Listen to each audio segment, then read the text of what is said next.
Hello and welcome to sort of a comparison between Model 3s. Now, we've done lots of reviewing of both these cars. This is the base model, rear-wheel drive, long-range Model 3. There was briefly an even more base model, which is the standard range LFP battery, but we decided once the long range came out to get one because, well, it's a benchmark in a lot of ways. A lot of really great equipment as standard, which a lot of other cars from other companies require you to go way up the trim levels to get those options, but also class-leading efficiency, really good range, all around a pretty good package for about 42 grand. Then on the other side of the spectrum, we have this stunning piece of white. This is the Model 3 Performance, the new one, which our friend Coleton has. We are in his shop, that's why this looks familiar if you've ever seen an out-of-spec detailing video. But we thought we'd do a quick sort of comparison, but it's almost more about numbers and features, and it's kind of a buying guide. And I'm curious if our solution at the end will be, do we just suggest the one in the middle? It's not even here, Andreas's car. The all-wheel drive version, the dual motor, extended, I don't know what you call it, but it's just the normal middle ground. Those three trims make up Model 3 right now, and I think there's a lot of little things to get into to uncover which one may be best for you.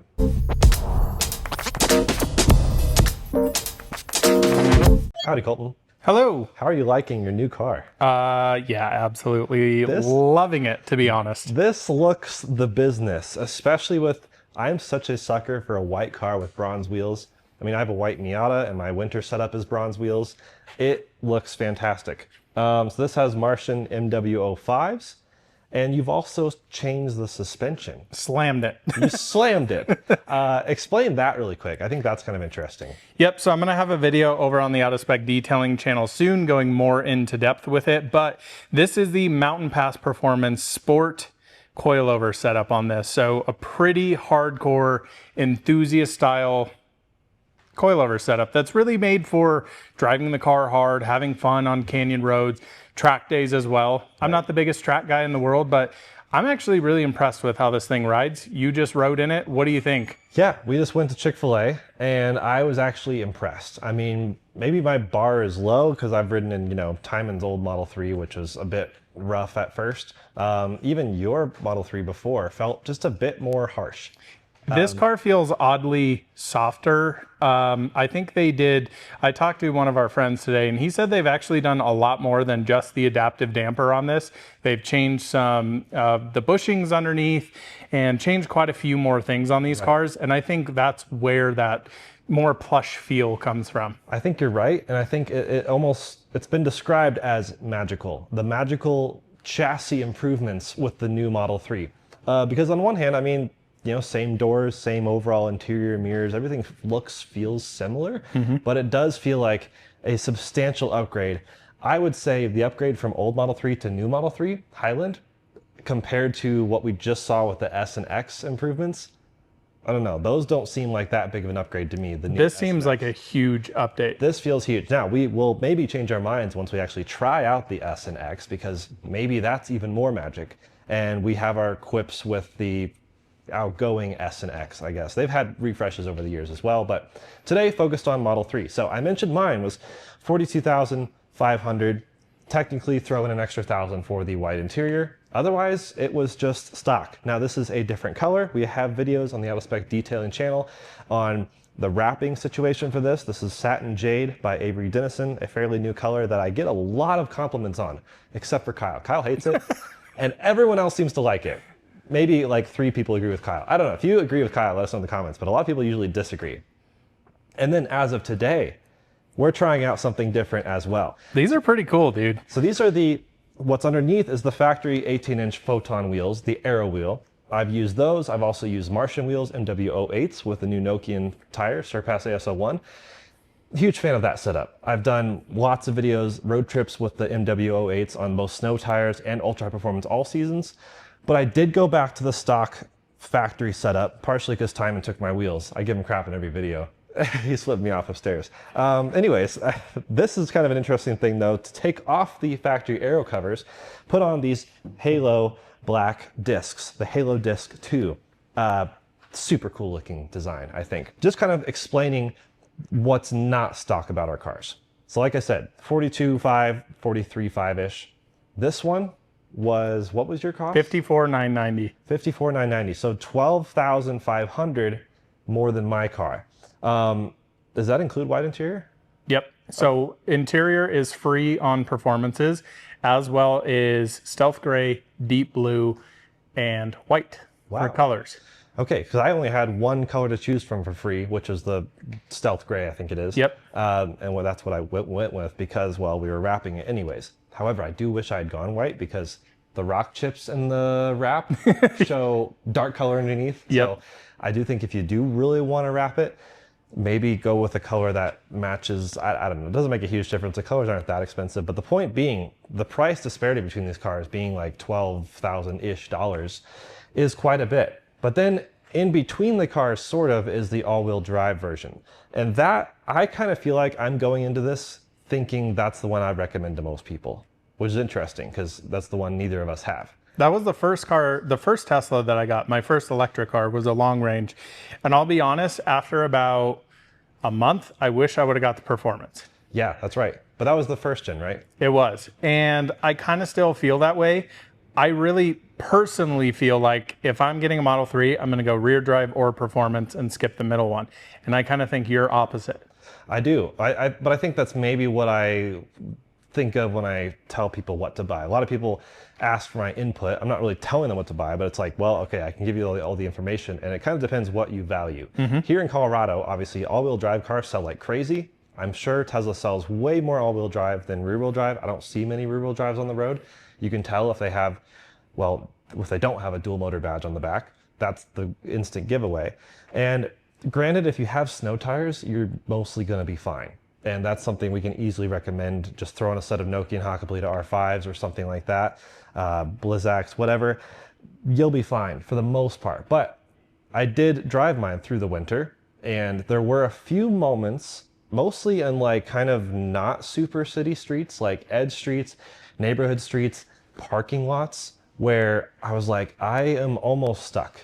Because I just had one axle driving the wheels, where if I had another axle driving more wheels, I could easily pull myself out. Sure. Just a few moments like that, but otherwise, zero issues. And what's awesome about this one is that you just get insane efficiency. I'm actually working on a video right now on living with level 1 charging, because that's something you really can do if your car is efficient enough. I actually think a lot of people could probably get away with it even with a performance. I did that on my long range for about 2 years. Right.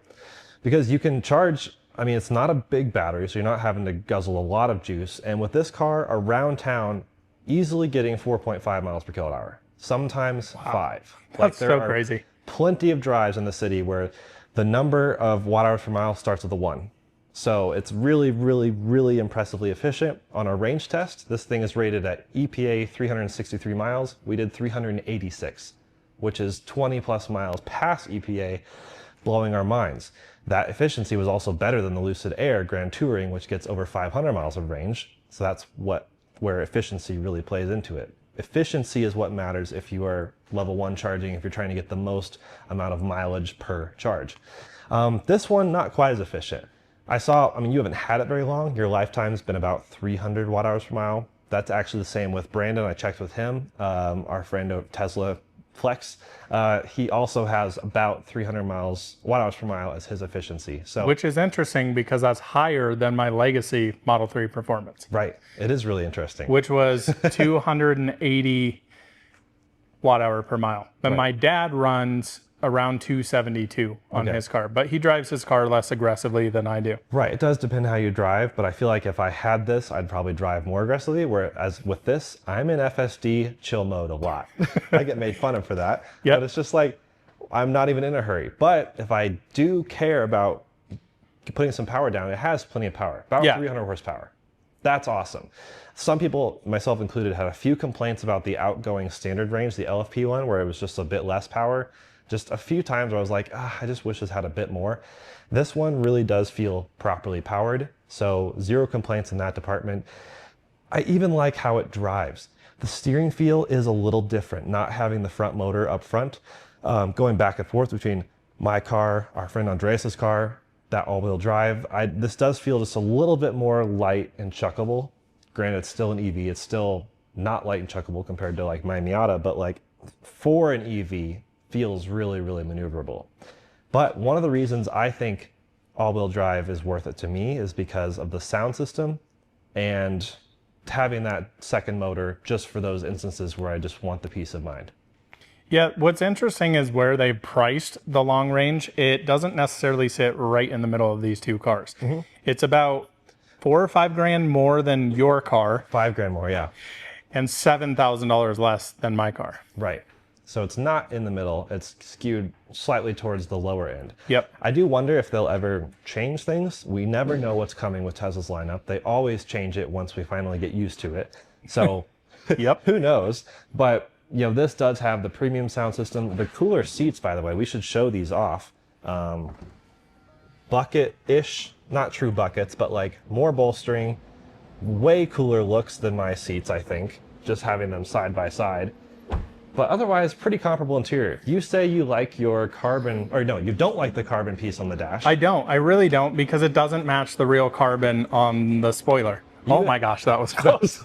You actually like this. I love this too. Yeah, that looks great. It's a nice accent on there. Yeah. And the thing that drives me nuts, I just want to quickly show this on the performance as my car is screaming right now. This, you can't even see it, Jordan. Will you open up that door one more time? Yep.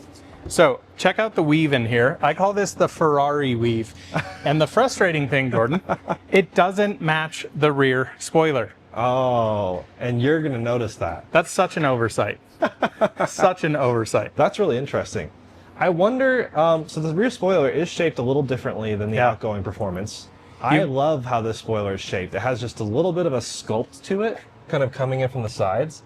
I'm obsessed with how the rear end of this car looks. The diffuser is more aggressive than you'd see on the normal car. Just everything about it. What's also different is, well, are these puddle lights? Yep, those are added in. Added in, okay. You can do that to your car too, Yeah, Jordan. it's kind of cool. Your car came with floor mats, didn't it? Yeah. My car didn't come with floor mats. And I'll tell you, I honestly don't care because these are the worst floor mats ever. Tesla floor mats are terrible. I want to show everybody up here too, because this is where there's also quite a big difference as a front bumper. My big issue with the Highland update, I think the magical efficiency does come from this just being a very seamless piece, but the outgoing Model 3, no matter what trim, had these like straight sort of cutout scenario, and I really like that design. Plus you have the front splitter looking a different color. I mean, it's hard to beat the styling of the new 3 Performance, I think. I think it looks incredible, and it looks even more incredible low, in my opinion. Yeah, this car has really opened my eyes because genuinely, here's the deal with these two cars. I think this is one of the best cars on the planet, like Kyle said, for the range you can get with it, the efficiency, all the amazing interior improvements they've done to the Model 3 for, you know, low $40,000 range.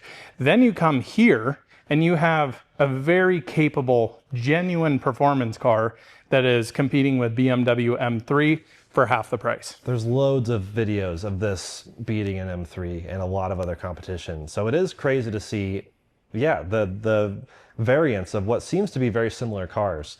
But you have that kind of gamut of like very, very simple, efficient. They still have the same infotainment. They have different sound system, but like it still sounds really good on both cars.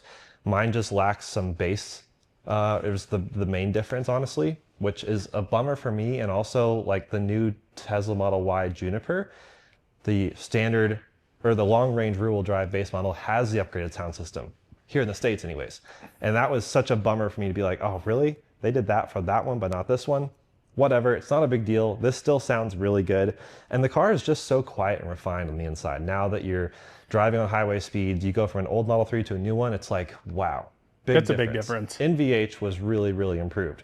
But this, if you're not like Coleton and don't switch out the suspension, the factory suspension from this is definitely different as well. It's an adaptive situation where you can go like full sport to full comfort. I think it's pretty impressive how it does that. But what did you think of it in the few miles you used it before switching? Yeah, so I've driven new Model 3 Performances quite a bit. My feelings are the car, for what I enjoy about a car, is still too marshmallowy. Throw it into a corner, it really leans over. Genuinely, I personally feel like the the suspension going into sport literally just increases more bumps in the cabin and doesn't really change the handling dynamics enough. It quite literally just either softens the damper or makes it slightly more aggressive. And it just isn't a big enough change for me. Yeah. And then of course, going to this suspension, it's now like pretty insane, to be honest. Yeah. Very aggressive, but still comfortable enough for a daily driver, I think. But I will say, I do think most people, 99% of people, Tesla did the right decision on the Model 3 performance suspension, doing it adaptive to where, yeah, okay, you can tune it up a little bit and go have fun on a back road. You're not trying to set land speed records. Again, this is a toy for me. This is not a daily driver. This is something I go rip in the canyons, and when I drive it very hard, which is why I wanted to give it a little bit more performance cred, if you would. Right, that makes sense. And I think performance mode, or the track modes that this can do, very, very adjustable in that regard. If you are a track junkie, autocross, whatever, even just like spirited, hopefully safe street driving, it's really cool to have that option. This can have some unlocking with the sexy buttons. Throwing the commander in there like I did gave it full drift mode, which is awesome. And yeah, that's still fun enough for a lot of people. But that's also why I think if you are true like performance enthusiasts, you need that like M3 lifestyle, but don't have the M3 budget. This really is such a crazy value. But for a lot of people, normies, for lack of a better term, the all-wheel drive one really does also sit nicely between these because it still has dual motor all-wheel drive, helping you get the power down, but also has more power, noticeably more power than mine. And it's still very efficient. It's still very efficient, yeah. So I think Andreas really did get a nice sweet spot. He even put a spoiler on his car, which is funny. He still has kept the stock ride height and everything, like hasn't done suspension, although he's done Martian wheels on his car.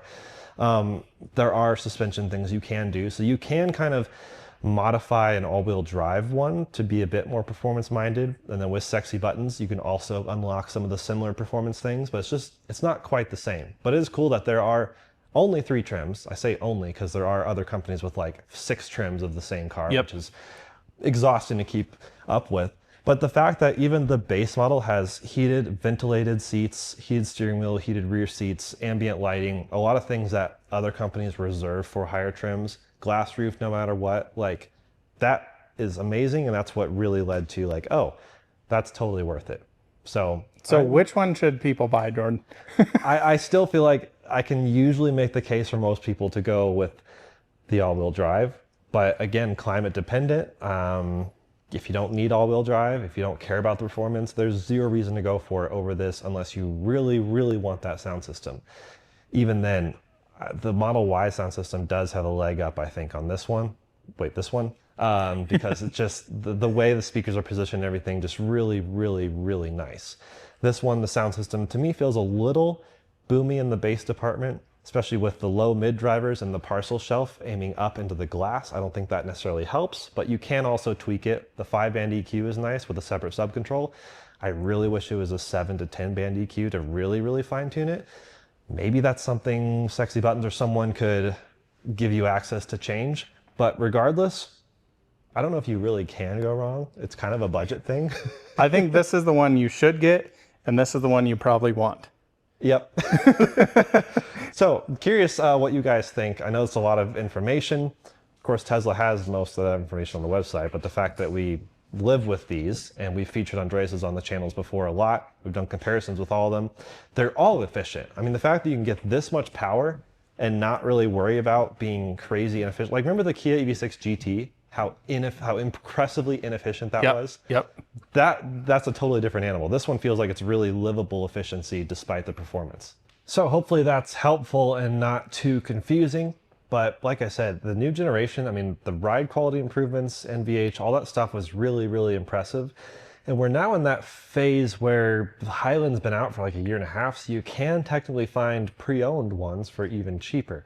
Then you can't necessarily choose all the features you want, but like you can probably easily find an all-wheel drive for the price of a rear-wheel drive if you're okay with a few miles. Mine has 12,500 miles, 0 issues, so I wouldn't be afraid of some mileage. I mean, Kyle's older Model 3 Performance has 150,000 plus. And I mean, has had some things needed to be fixed, but like it's also been tracked and abused and beat up, like, and used on videos for years. So that's kind of expected. But yeah, there's a whole slew of used Model 3s out there. I mean, Timon's now behind the camera. You've had your car for... Yep, 6-7 months, and I've put 20,000 miles on it. Yep, and it's an older Model 3 performance. So maybe you want performance, track mode, all that stuff. Don't have the money for the new one, which is a lot of money, but also I just love the improvements of the Highland Model 3 as a whole. So curious what you guys think. Let us know if this is useful, if you have any things we missed. Like we said, there's a lot of details. We try to throw as much in here as we can. I didn't mention, 84 kilowatt hour gross battery, all the horsepower numbers, all that stuff is out there. But let us know if you have any questions, anything we missed, and we'll see you guys another one very soon. Bye.